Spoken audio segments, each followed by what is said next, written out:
One of the most common things that people remark about when they look at one of my models are the handrails. It's like their eye is drawn to the handrail and they view it as something that has really uplifted the detail of the model, and they also perceive it as something that's quite difficult to work with and install. That perceived difficulty then seems to be a barrier to them actually purchasing a Photo-etch kit and using it to enhance one of their models. In reality, working with Photo-etch handrails isn't actually all that difficult, but it is a great way to increase the detail of your model in a cost-effective way. In today's video, I'm going to be mostly working with the Photo-etch handrails, but I'm also going to be installing some other Photo-etch components, for example, ladders, life rings, and aerial spreaders. Although all these other Photo-etch components will lift the level of detail of the model, for most people, when they look at this model, they will be drawn to the Photo-etch hand railing. So what I always tell people that are new to Photo-etch is they don't need to go and buy a super detailed upgrade kit with all the most complicated and elaborate Photo-etch that you can imagine. You can get a basic kit with antennas, some ladders, and most importantly of all, handrails. In my opinion, that minimum level of Photo-etch detail really does go a long way, and it is well worth it.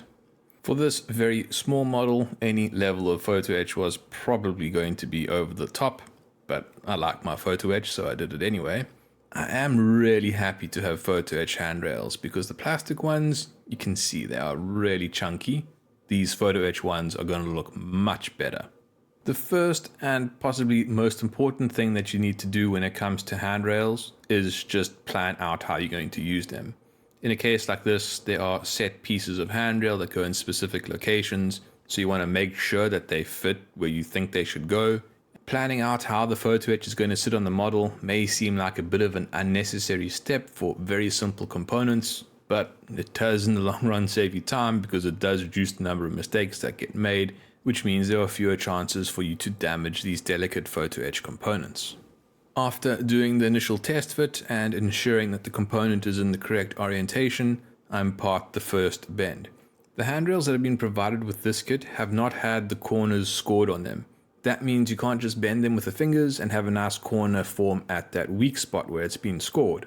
Here it's just a continuous piece of wire that you need to bend in the correct place. So in this case, to get that nice clean corner on this handrail, I really need to use a Photo-etch folding tool. I could also do it with tweezers, but it's a little bit more tricky and there's more chances for something to go wrong. After putting the first corner on, I once again test it against the model and make slight adjustments to ensure that the corners are all in the correct place.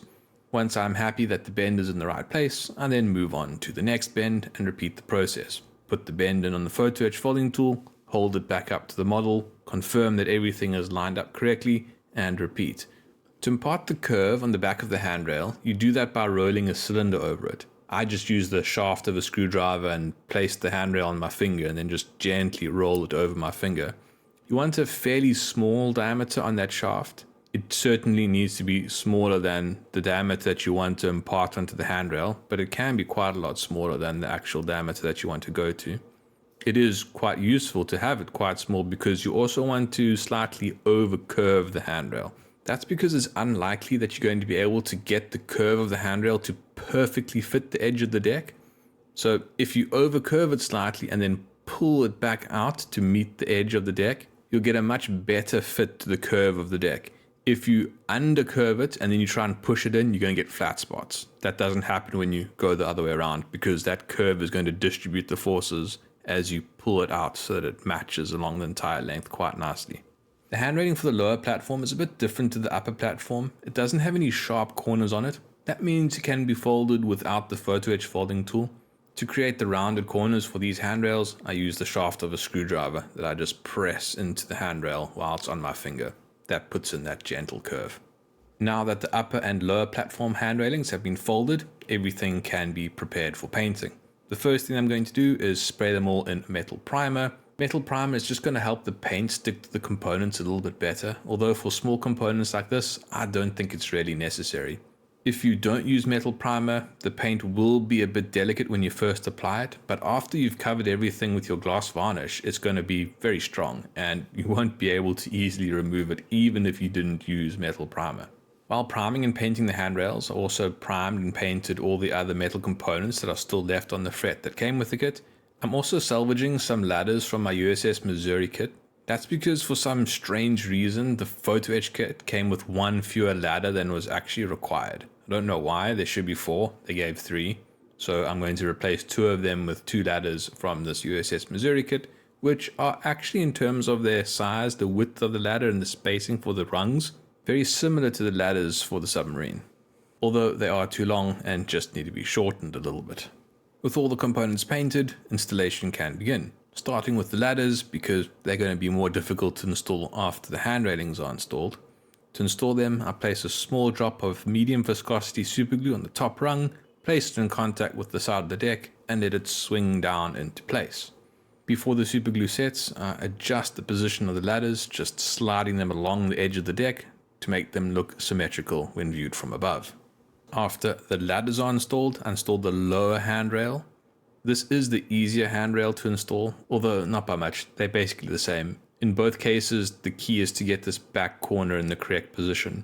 If the back corner is correctly positioned, then the rest of the handrail will just fall into its correct position. The lower hand railing is slightly easier than the upper hand railing to work with because the corners are softer. That just means you have more play with how you position it. It's less obvious if you get it slightly out of alignment. To actually glue down the handrail, I place a small amount of medium viscosity superglue under a few segments at the back corner of the handrail and then place it in contact with the deck. The process is then repeated for the hand railing on the other side of the deck. Once you have the key side of the handrail properly glued down, you have all the time that you need to be able to adjust the other end and get it into the correct location. And once you are quite happy with how it is positioned, then gluing it down is simply a matter of just gently applying some extra thin superglue. Not trying to glue down the full length of the handrail at once is the key to installing this type of hand railing. Getting a small segment on one side of the hand railing glued in place in that key location, and then giving yourself the time to adjust the rest of the handrail to fit correctly makes this so much easier. You can take all the time you need to get the whole hand railing into the correct location, and once you're happy with it, apply a little bit of extra thin superglue and fix it in place. Moving on to the upper hand railing, the same process is followed as for the lower hand railing. I start by aligning the 2 halves at the back.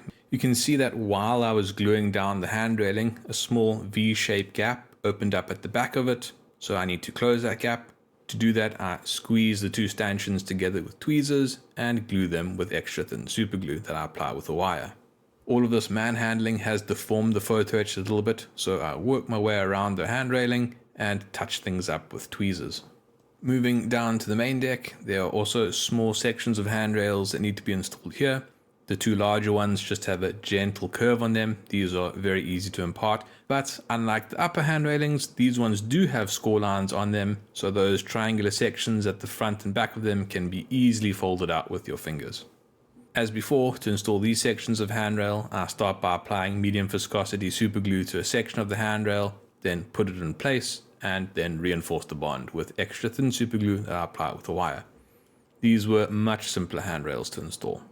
The last 2 pieces of handrail to install are these small, almost triangular sections that go just in front of the conning tower. These handrails don't have a continuous rung underneath them, so to install them I apply small drops of medium viscosity superglue to each of the legs and then place them in contact with the deck in the correct location. Moving aft, there are 2 rather delicate pieces of Photo-etch that need to be installed. These are the aerial spreaders. They're just small tripods that will go near the stern of the boat that will support a cable. To glue them in place, I apply small drops of medium viscosity superglue to 2 of the legs and then put them in contact with the deck. The 3rd leg is then maneuvered into position and bonded in place using extra thin superglue. Now that all of the handrails are installed, some more painting can be done. There is actually a slight patchy effect that's supposed to be on these handrails. This light grey and darker grey, or rather medium grey on the conning tower, also needs to be represented on the hand railing. But it's far more fine, those splotches, and it is on a handrail, so it's just going to be difficult to see. To create that effect, I place small blobs of this medium grey on the handrails all the way around the boat. Also, while I was brush painting, I thought I also might as well paint the port and starboard signal lights. These are small red and green lights on the side of the conning tower, and then also the life preservers, which are red mostly with some white detail. For these larger circular life rings, the white details are created by painting these tabs that stick out from the circle in white and then folding them over on top of the circle. To install the life rings, I tack them in place using medium viscosity superglue and then reinforce the bond using extra thin superglue that I apply with a wire. While I am working in this deck area, there are a few plastic details that I want to reinstall. These plastic components had previously been salvaged from the plastic deck, so now I need to reinstall them. They are painted in the same light grey color as the rest of the conning tower and then glued in place using thin superglue. I'm using superglue to glue these components in place because this deck is metal, so plastic cement will not effectively glue these components to this deck. I also found one tiny photo etch detail that I had missed. There's this hoop that needs to be installed on the stern. This is where the aerial cables will terminate. So I glue that in place also using thin superglue, or this is actually medium viscosity superglue that I pre-applied to the deck and then placed the hoop onto. The last thing that I'm going to do is install a very small decal that I printed for this boat's emblem. Before I place the decal onto the model, I spray the area with gloss varnish to ensure that I don't get any silvering underneath the decal. And then I cut out the decal and place it in water to remove it from its backing. Being a very small decal, it is a bit difficult to maneuver, but I do eventually get it off of its backing onto the model and then I slide it into position. I'm not going to be covering this decal with a gloss varnish at this stage. That is going to come later on anyway, so for now I'll just have to hope that it stays stuck to the side of this model. In the next video, I will continue working in the conning tower. I'll be installing the periscopes and antennas. If you don't want to wait for the scheduled release of videos and want to watch them when they're uploaded, consider becoming a channel member by clicking the join button below. If you would like to support the channel, like and subscribe. And as always, questions are welcome in the comments. Thank you for watching. Cheers.